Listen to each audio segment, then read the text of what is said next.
Vaziyatdan xabardor kishilarning inkos qilishicha, G'uljida ochliqda o'lim voqealari yuz bergan yaqinqi bir oyda Xitoy doiralari maxsus xodim ajratib, jasad to'plagan.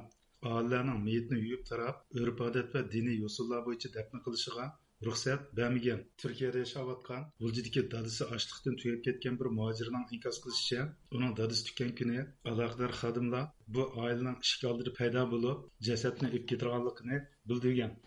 Meyitni shu nima debdiki şu adamga deb nim qilsalar qaysini qilsangiz qibilinglar deb tash bu uyg'ur kibashlar dedi qaysini qilsangiz qibilinglar mashinga aksidi nimaga bir mashin keldi aksidi deb ashunda dedi shunda deb nim qilganandikina biz shu o'zimiz shu ancha muncha qaysini qilib oldik shu chetda bilan qildik deb ashunda deb nim qildim. Növbət Şvetsiyada yaşayotgan Nabijan Alo Efendi'nin radyomuzga inkos qilishicha, uning G'ulji Sharq mahallida yashayotgan tog'isi Abdumid Sunu qamal mezgilida kasallangan va davolanishga imkoni bo'lmasdan 1-oktyabr kuni jon uzgan. Mening onamning aksi ismi Abdumid Zunun, G'ulji shahri Sharq mahalla xalq bog'chasi 2-yan ko'chada o'tirishliq. U kishi 10 ayning 1-kuni shu vafot bo'lganligi xabarini angladim. 9 ayning 15-16 o'rni tutib yetib qolganligini. Anandan keyin bu tog'amninki kesilini vaqtida ko'z tutishga ruxsat bermaganligi. Chunki maldiga nima qilmaysiz, o'tkazmaslik, ruxsat bermaydigan ishlar. Bu tog'amni vaqtida doktorxonaga olib davoltamagan gap. Uning egallishicha, doiralar Abdumesonning jasadini shu kunlar oilasidan ilib ketgan, ammo qanday bir taraf qilganligi haqida musibatlik oilaga hozirgacha uchur bermagan. O tağamның meyitini ödün kötürüp içip ketkendan keyin Həməlli komitetninki anandan keyin o apırıp qandaq dəfn qılınğan, nəyə dəfn qılınğan qatarlıq uçurlardan iş qandağını o bizning ortaqallığa bərməklik Xitayla. Demək anlığımızda aşılar bir tutaş yığılış şəkildə uyadakı vafat tapqan qarindaşlarımızның şu qandaq şəkildə dəfn olğanlıq şəkildəki uçurlarını bərməklik. G'ulji Sudandagi bir oila komissiyasining amonlik mudiri G'uljida jasad to'plash ilib berilayotgani bir oycha bo'lganligini oshkorildi. Ma to'plangan jasadlarni bu qanday bir taraf qilyapsizlar hozir? Ma qamal mazgilda o'lib ketganlarni. Men hozir ot veminji qilib turibdi-da, u ishini tez bilib ketmaydi ekanman. Men jiberganmi? Qaysi kanatga mas'ulsiz? Qanchinchi kanatga? Men kanatga mas'ul emas, musha jibergan, musha jiberlik turmaram. Shu jasad to'planayotgani qanchalik vaqt bo'ldi? Aydan yuqoriroq bo'ldi.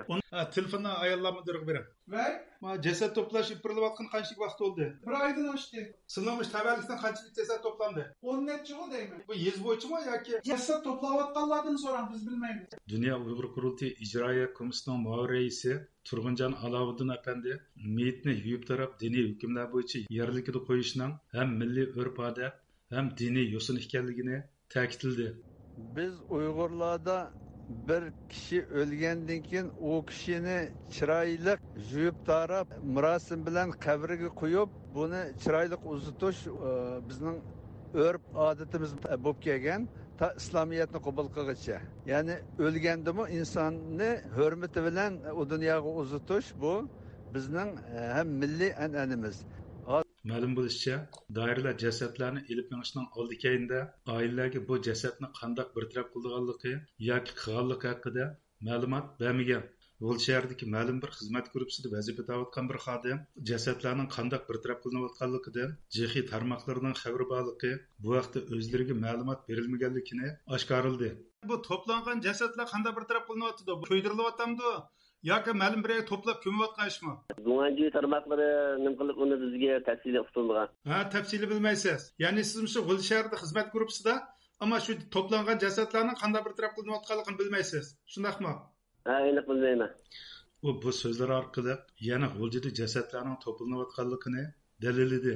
Turg'unjon Aloviddin apandi Xitoy tarafining payli va odatlarini ko'zda tutgan holda jasadning bir taraf qilinish ahvolida andishida ekanligini bildirdi. Bilmaymiz endi Xitoylar mayli qaysi shaklda bo'lsin, bu Xitoyning o o'likni mayli qaysi shaklda boshqa bir narsa qilsin, bu Xitoyning yana bir qatimliq bu Xitoy hukumatining vahshiyligi, ya'ni Uyg'urlarga qaratgan bu irqiy qirg'inchilikning yana bir ifodasi bo'lib hisoblanadi. Oldingi kuni Qashqar Yangisaharda ilib borgan telefon ziyoratlarimiz davomida bir oila komissiyasi xodimi turmadan chiqib 40 kundan keyin, ya'ni qamal mezgilida jon uzgan 27 yoshlik Olimjon Abdurashidning jasadini saqchilar bir taraf qilganligi, oilasining jasadga ega chiqarmaganligini oshkorladi.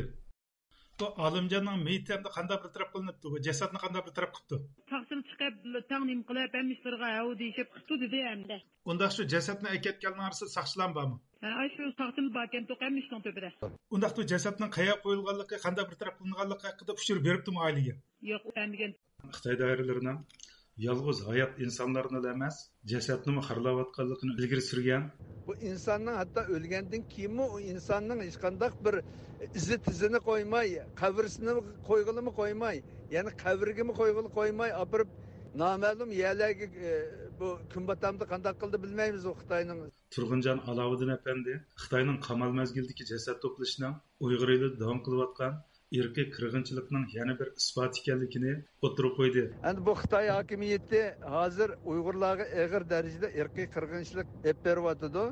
Mana muşunun üzümü, yani aşı irqiy qirg'inchilik jinoyati bilan o'ltirilgan, aşı aç qo'yib o'ltirilgan yoki aşı lagerlarda qiynab o'ltirilgan aşı qarindoshlarimizni mi, aşı Uyg'urlarni mi lagerdan yani egisiga bermasdan, meyitning egisiga urug' tuqqanlarga yoki bolalarga ya dadlarga bermasdan uni olib ketishi, bu yana bir irqiy qirg'inchilikning bir turi.